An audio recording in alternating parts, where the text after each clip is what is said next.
Hey everybody, this is Dan Klimke at NetAlly doing a real quick demonstration for you today about how to do Wi-Fi packet captures using EtherScope nXG. As you can see here, I'm logged into my account in Link Live, our free cloud service that connects our tools together and collects test results, files, captures, uploads, anything that you've done on the tool can be saved in Link Live. And importantly here, I can connect to my EtherScope remotely. So I've selected my EtherScope. I'm going to click remote and wait for the connection to happen.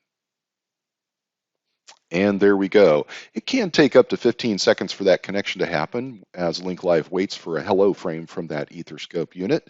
But now that we're connected, we can go straight into the Capture app on EtherScope. Notice what I've probably already had this set up as a Wi-Fi capture, but I'm going to go ahead and go into the overflow menu here and go to Capture Settings. And here you can see we can choose between a number of different settings. We can set a file size so that we don't get too large of a capture file. I can determine the slice size. If I don't care about the data in a frame, I might want to just slice down to the headers. In this case, we'll just leave it at the full packet size. I can also choose the capture port. This is where I can switch between Wi-Fi and wired, either the Wi-Fi radio or using the test Ethernet port on the EtherScope. Notice that when I make that selection, though, some of my other selections in the menu here for configuration actually change. On a wired connection, I can filter by MAC, IP, VLAN, port. I can create some NOT logic here. But we talked about doing a Wi-Fi capture. So let's go back to capture port. We're going to switch to Wi-Fi. And we can see what kind of options are available to us here. Okay, Wi-Fi port is selected.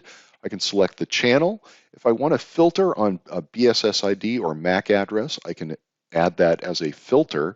And then also I have control over what kind of frames we're going to collect from the Wi-Fi network. I can exclude or include control frames, data frames, and or management frames. In this case, I'm just going to set it so that every frame that we see on channel 11 is going to be captured. Hit the back button and then just hit start. And what you see as we go on here, as frames start coming in across the wire, the little strip chart will start to indicate what amount and type of frames we are collecting. So we can see a very little bit of management frames, a handful of control frames, and some more data frames. And that's basically it. We can just let this run as long as we like. It will fill the capture buffer, which we set at 1 megabit. 1 megabyte. And there we go.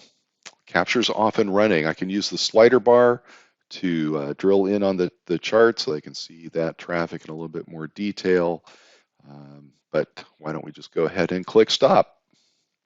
Once we've done that, we've got the option to upload this file to Link Live. So I'm just going to simply put in here Wi-Fi capture test.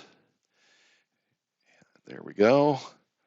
And I'm going to skip the job comment. Job comments are ways that you can help sort data that you've saved on Link Live. And I'm just going to go ahead and click Save. Capture file successfully saved. All right, so let's close our remote UI into the EtherScope.